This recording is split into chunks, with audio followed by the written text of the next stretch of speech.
In World War II, the SS was the ultimate symbol of Nazi terror. They were the black-clad enforcers of a murderous ideology, the architects of the Holocaust, and the men responsible for countless atrocities. Their name alone meant cold, systematic cruelty. But what if there was a unit so savage, so completely depraved, that even hardened SS officers were disgusted by them? A unit so violent that army commanders begged to have them removed from their sectors, not because of the damage they do to the enemy, but to everyone else. This isn't a hypothetical. This is the story of the Dirlewanger Brigade, officially the 36th Waffen-Grenadier Division of the SS. This unit was a collection of criminals, sadists, and social misfits unleashed on the Eastern Front with a license to commit horrors that are hard to even imagine. This is the story of the one SS unit that even the Nazis feared. Section 1. The shocking premise. To really get a handle on the Dirlewanger Brigade, you first have to understand the Waffen-SS, the organization they supposedly belonged to. The Waffen-SS was the combat arm of Heinrich Himmler's SS. It grew from Hitler's small bodyguard unit into a massive army that fought alongside the regular German Wehrmacht. They saw themselves as an elite vanguard of political soldiers, bound by a strict code of honor and absolute loyalty to Adolf Hitler. Let's also be clear, they were a criminal organization. Units like the SS Totenkopf Division, originally staffed by concentration camp guards, were infamous for their brutality. The Einsatzgruppen, mobile death squads that followed the army into the Soviet Union, murdered over 1 million civilians, mostly Jews. By any sane measure, the SS represented the absolute worst of humanity. And yet, the Dirlewanger Brigade was in a category all its own. They were stained so dark they made the black uniforms of the SS look pale. Wehrmacht and even other SS officers who saw them in action were left horrified and appalled. These weren't just soldiers committing war crimes, they were criminals in uniform who reveled in murder, rape, and torture with a glee that shocked even the masters of atrocity. The men of the Dirlewanger Brigade weren't just following orders, they were indulging their darkest impulses. Historians have called them the ideal genocidal killers who neither gave nor expected quarter, and their unit is arguably the most cruel and criminal military formation in modern history. So, how could a unit like this even exist? In a regime already built on terror, how did a group emerge that was considered too extreme for the Nazis themselves? The answer begins not on a battlefield, but in the prisons of the German Reich, with a strange idea from Adolf Hitler. In the spring of 1940, with German armies sweeping across Europe, the Nazi leadership was already dealing with a new problem, controlling their vast new empire. Resistance groups, which the Germans called bandits, were popping up in the forests of occupied territories, especially Poland. The best German soldiers were needed at the front, so who would handle the dirty work of anti-partisan warfare in the rear? According to SS official Gottlob Berger, Adolf Hitler had a peculiar idea. Hitler, who personally disliked hunting, believed that convicted poachers had a unique set of skills. He saw them as rugged individuals, skilled trackers, and expert shots who knew how to live off the land. They operated outside the law and were masters of stealth. In Hitler's twisted logic, these were the perfect men to hunt partisans in the forests of Eastern Europe. This idea had another bonus. Poachers were convicted criminals, and under German law, they couldn't be drafted into the regular army. By creating a special unit for them, Himmler and Hitler could tap into a new pool of manpower. It was a way to turn the dregs of their jails into tools of state-sponsored terror. And so, in June 1940, the unit, first known as the Wilddiebkommando Oranienburg, the Poacher Commando of Oranienburg, was formed. The first group was made up of about 80 convicted poachers, released from prisons, and promised a chance to redeem themselves. It was a penal unit, but unlike others where you could earn your way back to a regular unit, these men weren't expected to survive. They were an expendable force for the dirtiest jobs. Almost immediately, the idea drew criticism. The thought of allowing convicted felons into the supposedly elite SS was offensive to many. But Heinrich Himmler and his powerful subordinate, Gottlob Berger, pushed the project forward, seeing the potential for a force unbound by the rules of war. The focus on poachers didn't last. The unit needed more men, and there were only so many poachers in prison. Soon, the recruitment criteria were thrown wide open. The unit became a dumping ground for the worst of the worst. Soldiers from the Army and SS who had committed serious crimes were sent there.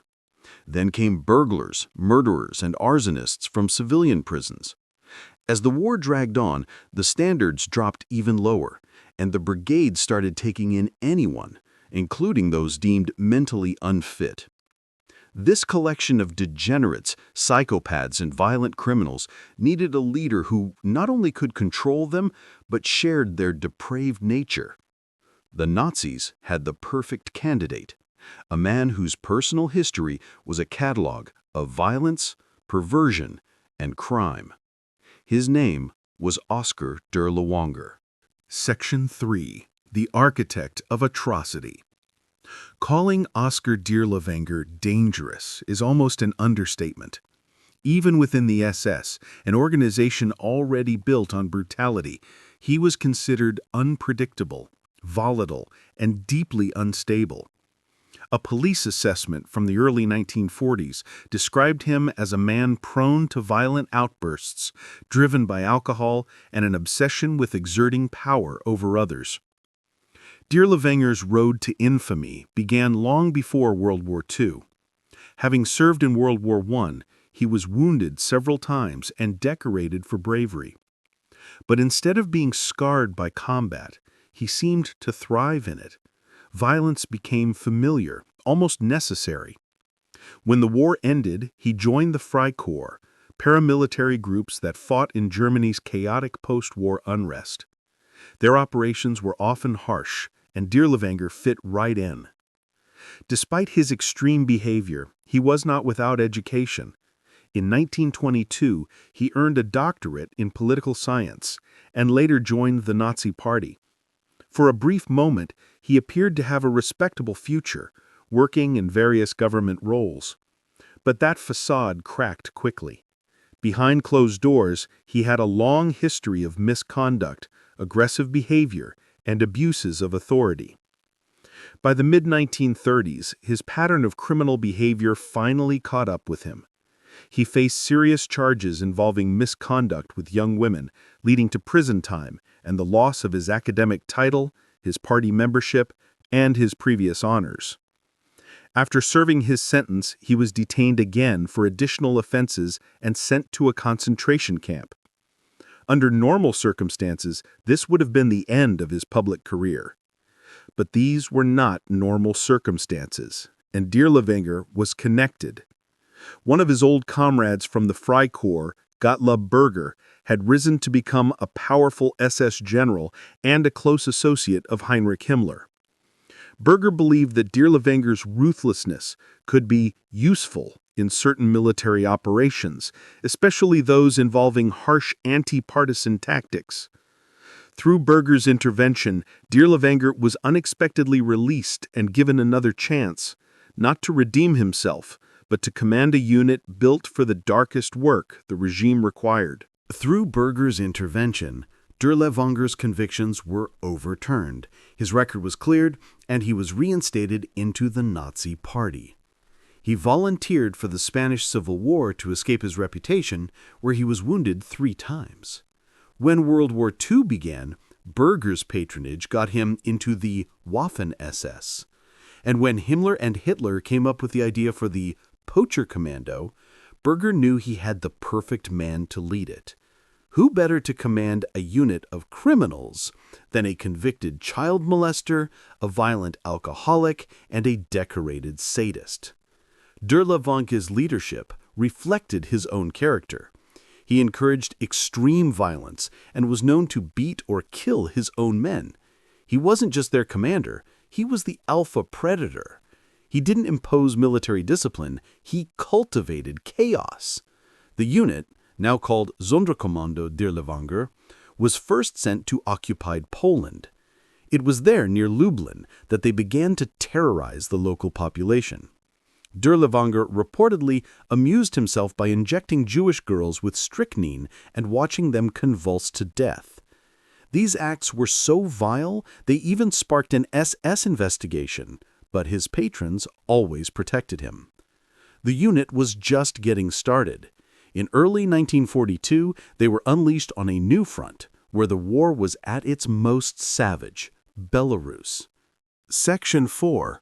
A Litany of Horrors. Belarus.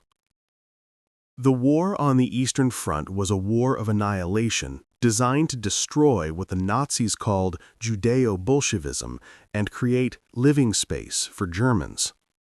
In no place was this more apparent than Belarus, where a powerful partisan movement emerged in the dense forests and swamps. The German response was a policy of unimaginable cruelty. This was the environment the Dirlewanger Brigade entered in February 1942, tasked with bandit fighting. For them, it was a license for mass murder. The unit, now larger and filled with an even more volatile mix of criminals, quickly earned a reputation for exceeding all others in brutality. Their methods were not those of soldiers. Dirlewanger's preferred tactic became their horrifying signature. They would herd all the inhabitants of a village into a wooden barn, set it on fire, and use machine guns to shoot anyone who tried to escape the inferno. This wasn't an isolated incident, it was standard procedure. Historians estimate Dirlewanger Brigade destroyed around 200 villages in Belarus. While precise figures are hard to confirm, conservative estimates state the unit murdered at least 30,000 civilians. Some Soviet-era numbers go as high as 120,000. The numbers don't capture the sheer sadism. They made no distinction between partisans and civilians. To them, everyone was the enemy. Rape, torture, and looting were daily occurrences. During Operation Swamp Fever, the brigade reported killing 8,350 Jews from a ghetto, along with 389 bandits and 1,274 bandit suspects. The lopsided numbers reveal the truth. This was genocide, not counterinsurgency. In another operation, a propaganda officer witnessed the charred remains of people who had been burned alive being eaten by pigs. Dirlewanger was always at the center of the carnage, taking personal pleasure in the suffering he caused. The brutality was so shocking that it prompted another SS investigation. But when complaints reached Himmler, he brushed them aside, saying, "A savage country cannot be governed in a decent manner." For his successes in Belarus, Oskar Dirlewanger was awarded the German Cross in Gold on December 5, 1943.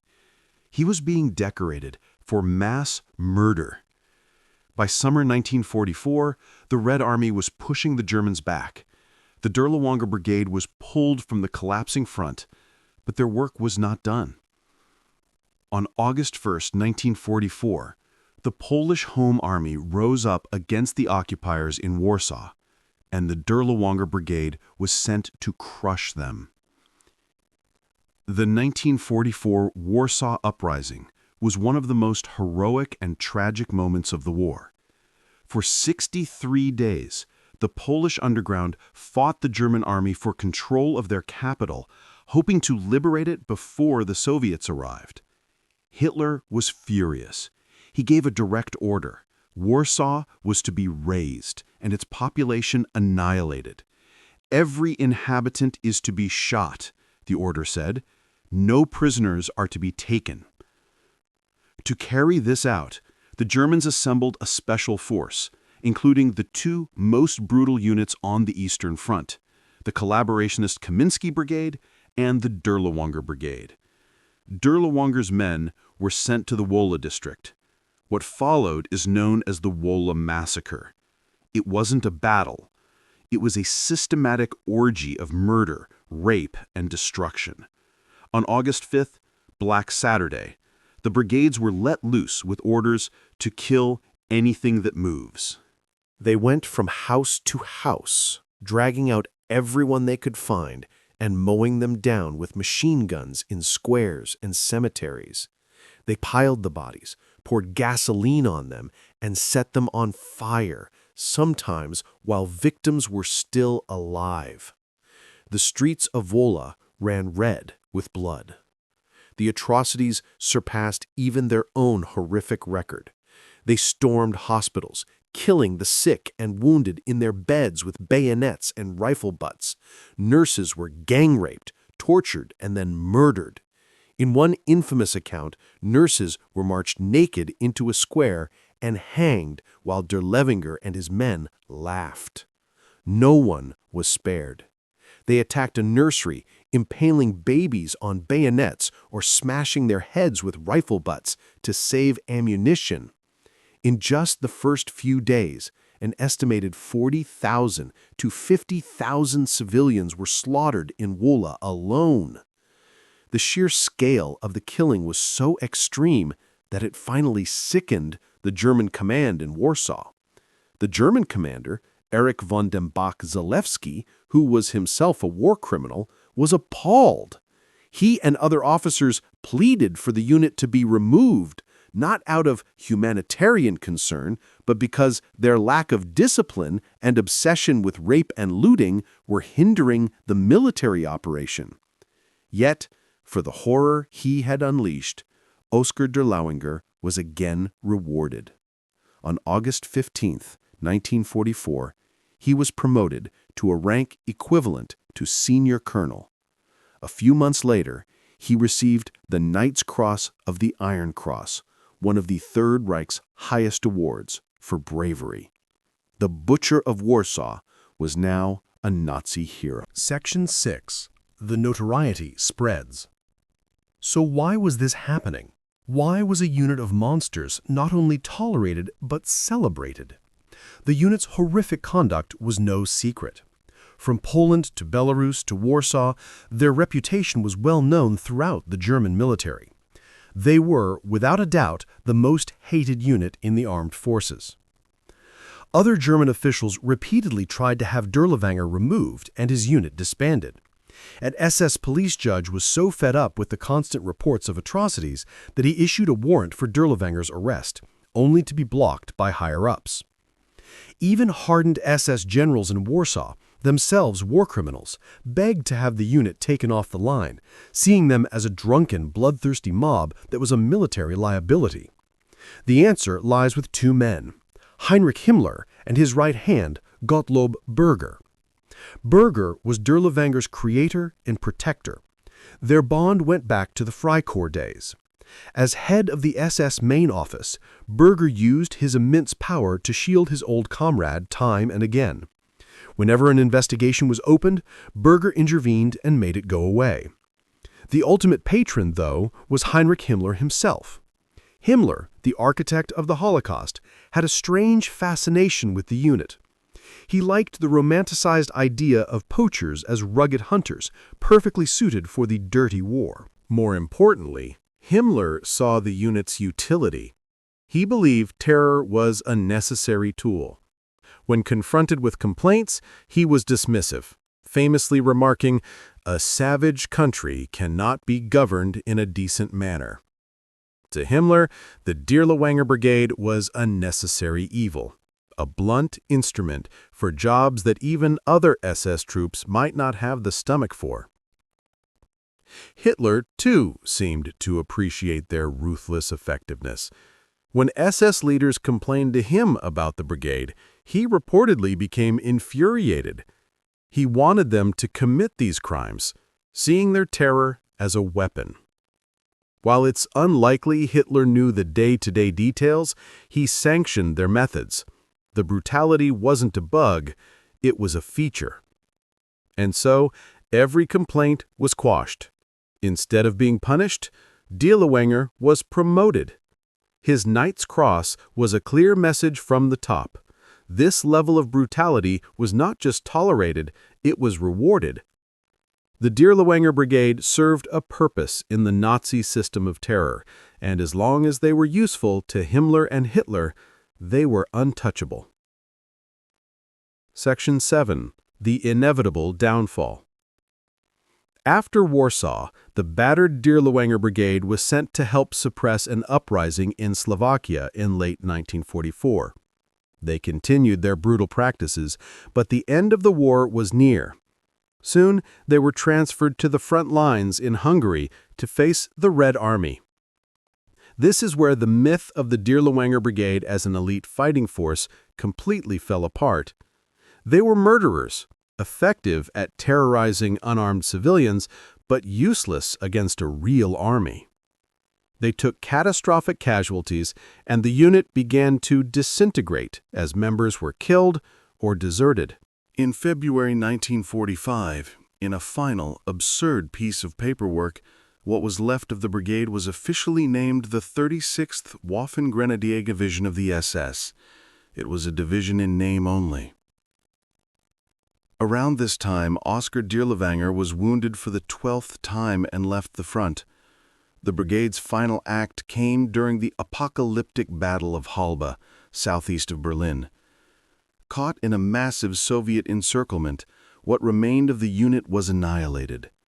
Many were killed, and most survivors were captured by the Soviets, who showed no mercy to men from the infamous Dirlewanger unit. It's estimated that only about 700 men from the entire brigade survived the war. But what about the architect of this horror, Oskar Dirlewanger? He didn't go down with his men. He shed his uniform, put on civilian clothes, and fled west, hoping to disappear or be captured by the Western Allies. On June 1, 1945, his luck ran out. Hiding under a false name in a remote hunting lodge in the town of Altshausen, he was recognized. Accounts vary, but some say a former Jewish concentration camp inmate identified him. French soldiers arrested him and took him to a local prison camp. The official story for years was that Dirlewanger died of natural causes around June 7, 1945, but that was a lie. The prison camp was guarded by Polish soldiers. When they discovered they were holding the Butcher of Warsaw, the man responsible for the murder of tens of thousands of their countrymen, they didn't wait for a trial. Over several nights, they reportedly took him from his cell and beat him savagely. Oskar Dirlewanger, the sadist who built a career on inflicting pain, died from the brutal beating. For years, rumors persisted that he had escaped. They became so widespread that in 1960, authorities exhumed his body to confirm his identity. Dental records proved it was him. The monster was dead. There was no grand trial, no public reckoning. Oskar Dirlewanger met his end in a dark cell, beaten to death, and buried in an unmarked grave. The story of the Dirlewanger Brigade is one of the most disturbing chapters in the history of World War II. They stand apart, even within the criminal enterprise that was the SS. Formed from a bizarre idea to weaponize poachers, the brigade devolved into a penal colony for the most violent and morally bankrupt men in the Third Reich. Led by a convicted child molester and psychopath, they carved a path of destruction across Eastern Europe that is almost unparalleled. They weren't soldiers, they were a government-sanctioned murder squad. In Belarus, they perfected the tactic of burning entire villages full of people. In Warsaw, they committed a massacre so savage that it sickened the very SS commanders overseeing the city's destruction. Their existence reveals a chilling truth about the Nazi regime. They weren't an anomaly that was tolerated, they were a tool that was used.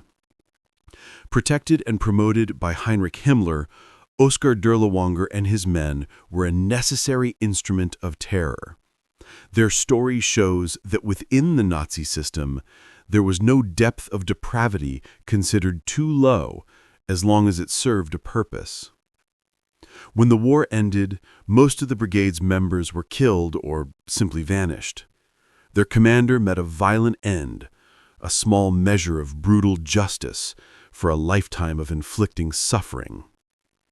Today, the WWII Brigade is remembered for what it was, a concentration of pure evil, a unit so savage that they will forever hold the dubious distinction of being the SS unit that even the Nazis feared. Thanks for watching this look into one of history's darkest chapters.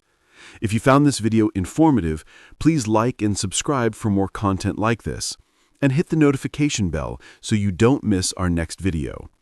We'd also love to hear your thoughts in the comments below. Until next time, thanks for watching.